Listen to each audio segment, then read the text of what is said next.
censurados pelo Alexandre de Moraes, sem o devido processo legal, sem nada. É uma punição preventiva de um crime que não existe, e como se fosse um crime terrível, né? Porque congelar a conta bancária, censurar, não é censurar uma postagem ou outra, é a pessoa. A pessoa está proibida de falar no Brasil.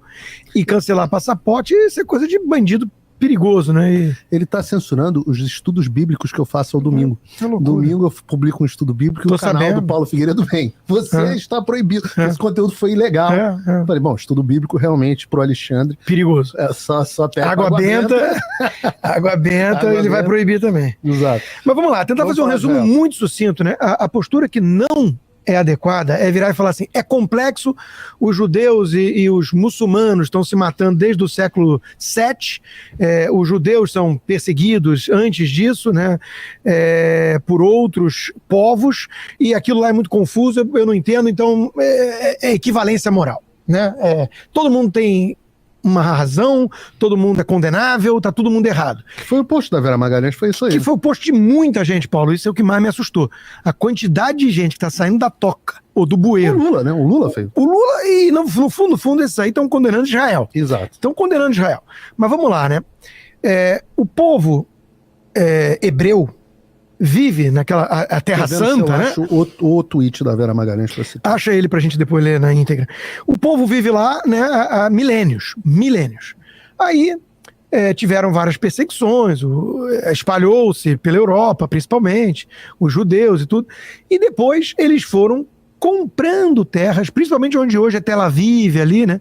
Não tinha nada, vamos lembrar que o Israel é um deserto. E eles foram, eu já estive lá, é muito importante vocês terem você vê de perto, em loco, ajuda muito, porque é um negócio muito pequeno. Você está falando assim, eu vi da cidadezinha de Siderô, que é a última, eu vi a faixa de Gaza na minha frente. Sim. Então você, e do outro lado a Cisjordânia também, dá para ver.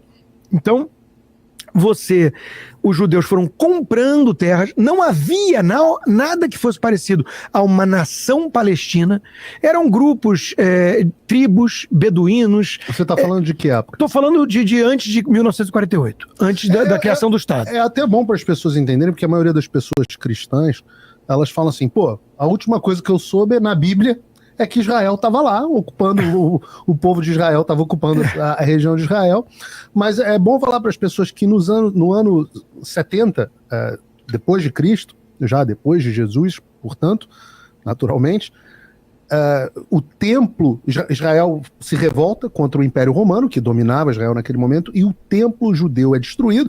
A profecia de Jesus, dizendo que não vai sobrar pedra sobre pedra, é exatamente sobre esse momento do templo. Pode ser também sobre mais coisa, mas certamente é sobre esse momento do templo. E os judeus são, naquele momento, basicamente aniquilados e exilados completamente pelo Império Romano. A revolta é tão violenta e tão truculenta que os romanos esmagam os judeus de vez, e a região lá da Judéia Palestina é totalmente dissipada, e começa o período que se chama da diáspora dos judeus.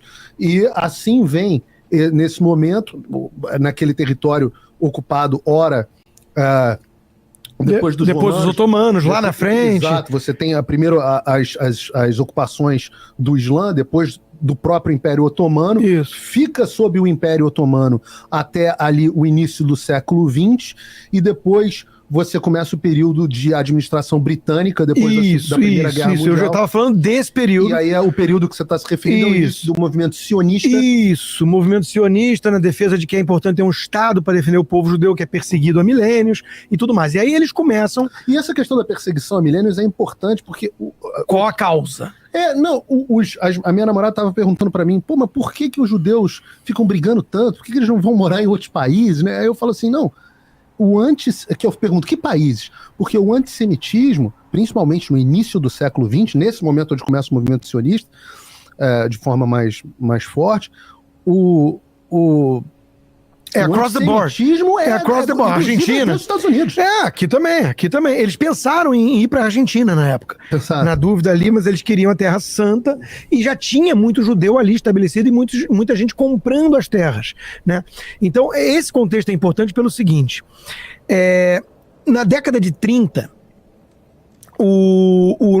teve a ascensão ali, claro, do Hitler, do nazismo, e naquela região, o tio do Yasser Arafat, o Hussein, ele era um antissemita, eu prefiro sempre judeofóbico, que eu acho que é mais específico, né? Não é o povo semita em geral, são os judeus. Os judeus são perseguidos. E a gente pode falar um pouco por quê. A minha visão nesse tempo todo, que eles são perseguidos em qualquer lugar, tem muito a ver, o Dennis Prager defende, tem muito a ver com o judaísmo. Não dá para tirar o judaísmo da equação e criar bodes expiatórios. Questão econômica, questão social, não, é o judaísmo, é o monoteísmo ético, é a régua moral elevada.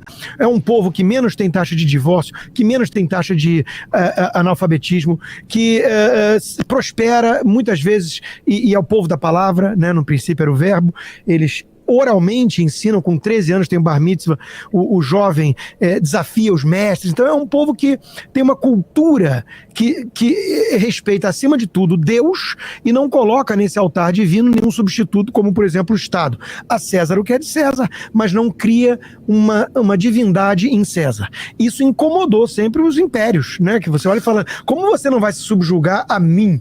Você responde a um Deus superior? Então esse monoteísmo ético sempre foi um critério usado ali para odiar os judeus. E tem um componente do exclusivismo da religião judaica, onde eles se colocam como o povo escolhido, etc, etc. Sim. Isso também traz... E eu acho que as raízes econômicas, aquela coisa meio mercador de Veneza, do domínio do comércio, essa inveja... Eles prosperaram.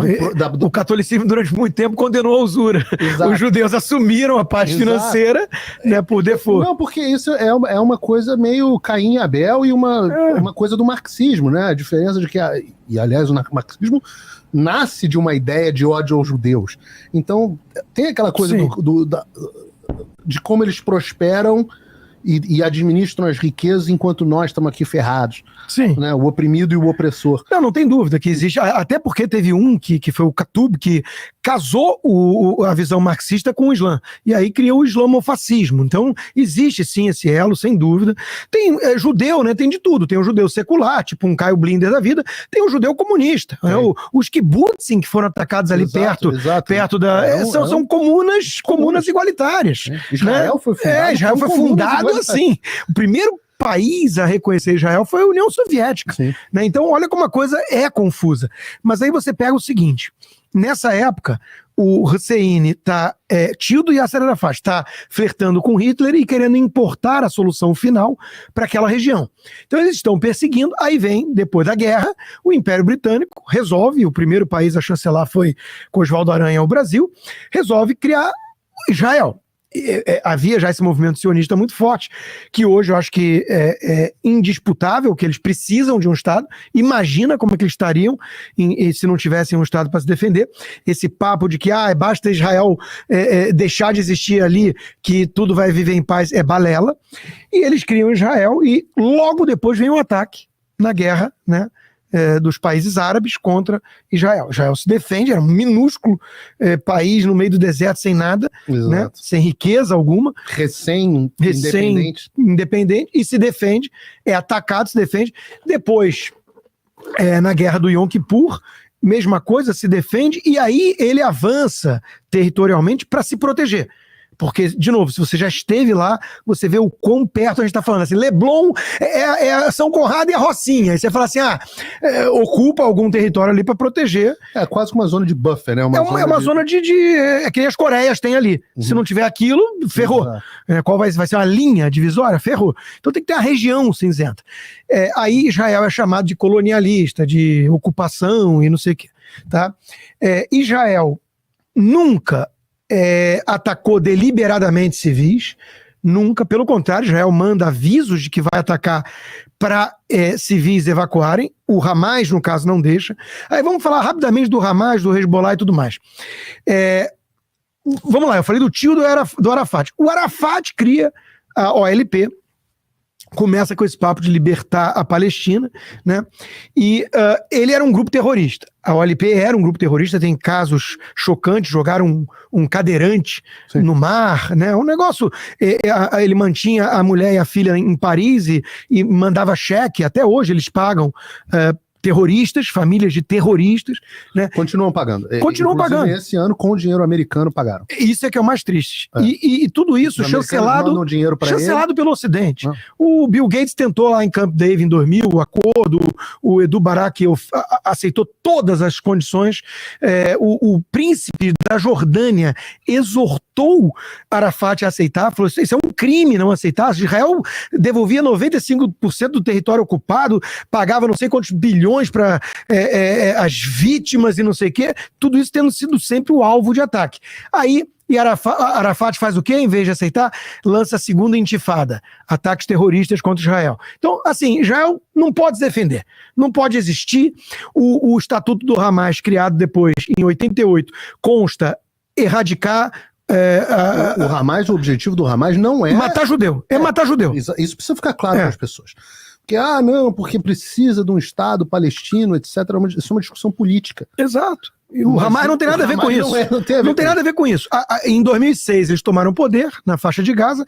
Desde então, Israel não pisa lá. Aliás, só faz uma coisa em relação a Gaza: manda eletricidade e água. Isso. É o Israel que banca eletricidade e água na região. Tanto é que agora cortou, porque está sob ataque. Está em guerra com o inimigo, não vai municiar o inimigo de energia. Yasser Arafat ganha o prêmio Nobel no Ocidente, vai na ONU fardado com uma arma, fazer discurso judeofóbico, né? Então o Ocidente chancelando desde então, falando, não, precisamos da voz moderada na região. A OLP era a voz moderada. A turma do Hamas, xiita, toma conta, 2006, toma o poder e desde então é uma ditadura. E faz algo muito análogo ao que faz PCC e Comando Vermelho nas favelas cariocas. Faz o trabalho social. Sim. E é dono do território. Então, tem até algum apoio popular, isso é importante dizer. Não, tem um apoio popular gigantesco. Não dá para confiar muito nas pesquisas porque é um regime totalitário ali, ditatorial. Mas é porque o apoio popular gigantesco não é nem só na faixa de Gaza. Você repara como nos países árabes há simpatia sim. de um grupo significativo. Sim. Tem um vídeo famoso do Ben Shapiro antigo, e eu acho que de lá para cá piorou muito, onde ele fala assim, será que mesmo que o terrorismo muçulmano é de uma minoria? E aí ele pega as pesquisas de opinião do mundo inteiro. 30% na Europa. Grosso modo, 30% dos muçulmanos na Europa apoiam o terrorismo. Exato. É um número bizarro. Exato. E a gente está vendo agora em Sydney, em Paris, em Nova York, a comemoração da causa da Palestina. O Hamas não defende a causa da Palestina, defende o terrorismo e a extinção dos judeus. É